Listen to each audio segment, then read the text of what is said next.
Hey everybody, Jeremy from the Snowboard Asylum, and in this video we're going to be taking a look at the new Jones Airheart 2.0. Now for 22-23, the Airheart has undergone a complete transformation, transforming what was a great all-terrain board into probably one of the best performance ride anything women's boards on the market. Stepping back a little bit from the freeride direction of the majority of the Jones range, the Airheart 2.0 takes the more freestyle-focused approach to all-terrain snowboarding without compromising the freeride ethos of the Jones brand. This ensures that it's equally happy charging around the resort as it is lapping kicker lines in the park. Jam-packed with some of the most advanced design and technology there is, the Airheart 2.0 is going to give you all the performance that you could ever need. Built around a directional twin shape and featuring a combination of traditional Camber and Jones's 3D based Contour 2.0, this board delivers true all-mountain versatility. However, when you match that ride anything shape with the Airheart 2.0 state-of-the-art construction, the magic really begins to happen. This board comes alive and delivers a level of pop, response and control that has to be ridden to be believed. Combining the responsive power core with weight-saving Coroid inserts at the tip and tail and basalt and Negra reinforced Tri-X glass structural layers, the Airheart 2.0 delivers a powerful and responsive ride. However, because of its low overall rate and minimal swing weight, you get all that power and response with a level of agility and control that is nothing short of remarkable. So, to summarise, if you're after one board that's going to take on absolutely everything that you can throw at it, but not just take it on, proper nail it, then this stunning new Airheart 2.0 is the board that you need on your feet. So let's take a look in a little bit more detail at what makes the Airheart 2.0 such a stunning board. Well, and I guess the starting point has to be the shape. Blunt tip directional twin.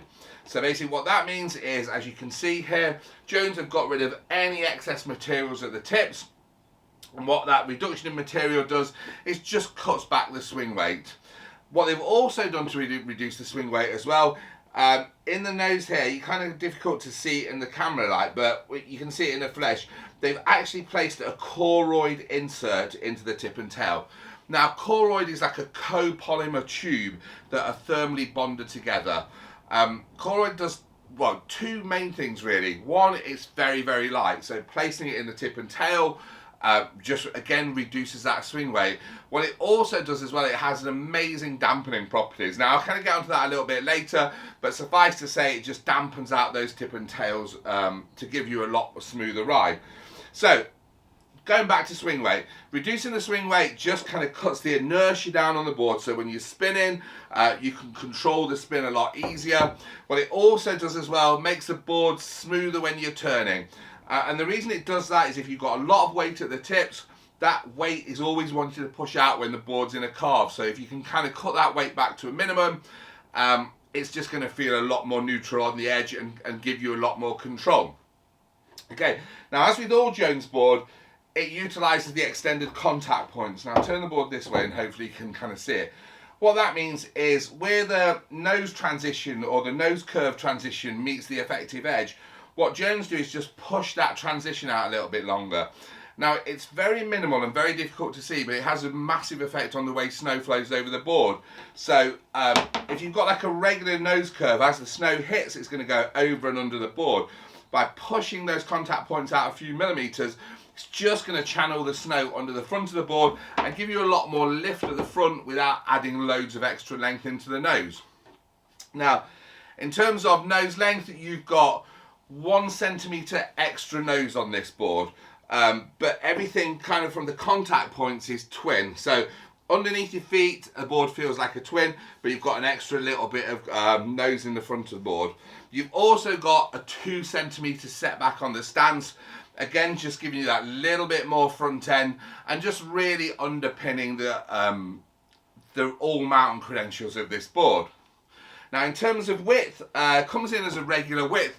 So the 46 is 23.8 centimetres, the 49 is 24 centimetres, and the 52 is 24.2 centimetres wide. Profile-wise, full-length camber. So as you can see here, from contact point to contact point, it's a full camber. What that's going to do is when you're actually pushing the board through the turn, you're going to compress that camber down. That's going to energise the whole length of the edge, So it's going to give you a really solid, stable ride on the piste. It's going to give you loads of confidence to push the board quite hard. Base-wise, utilises Jones's 3D Contour Base 2.0. And if you kind of hold this there, it's kind of probably difficult to see. But what you've got here is a 4mm spoon on the tip and tail of the board. And what that spoon does, it just allows the board to roll into the turn a lot smoother. Just gives you really progressive turn, entry and exit. And that works really, really well with the progressive side cut. And I'll pull this down here and hopefully you can see this a little bit clearer. What the progressive side cut is, where you've got the arc of the side cut, what Jones do is kind of put a longer radius at the tip and tail, and then a slightly tighter radius through the middle. So through the middle of the board, the 46 is a 6.6 meter side cut, the 49 6.8, and the 52 7 meters. But those like radiuses are longer at the tip and tail, and that works really well with that 3D contour base. That as you kind of put the board on its edge, again you've got that really smooth transition into the turn, and then it will tighten the arc as you go through the turn, and then a smooth turn exit as well. On that side cut as well, you've also got Traction Tech 3.5, and if you look down the length of the board, you'll see 3 bumps along the length of the board.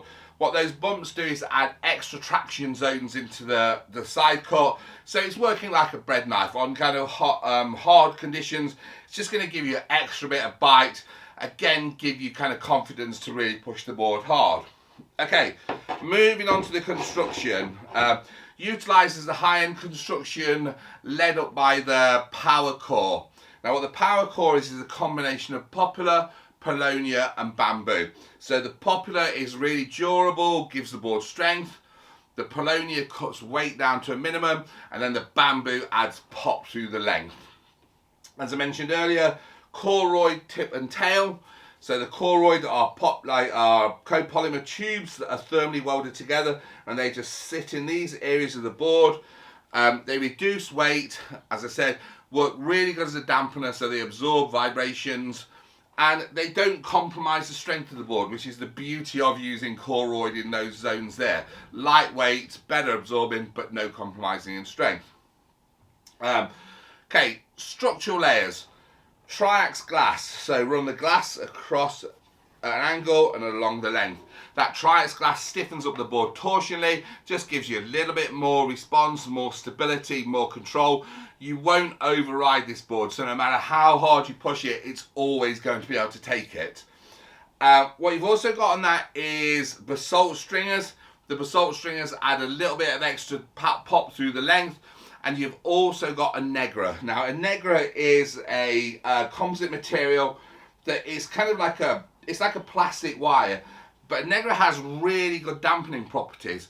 So it absorbs a lot of the vibrations of the board. So although you've got quite a responsive board here, a stiff and responsive board, it doesn't feel overly painful to ride because of that you've got all that dampening in from the Negra and from the coroid. So it's powerful and responsive, but it's also really, really smooth as well. Okay, underneath the board, base material, 8000 sintered base. So it's a high-grade sintered base material. Keep this thing waxed and it's going to absolutely fly. So there you have it, the Airheart 2.0. It's the perfect board for anybody that wants a high-performance snowboard that's going to handle whatever you throw at it. Going to be great for seasonaires, and it's going to be great for people who take their riding seriously and want to get the most out of whatever and wherever they ride.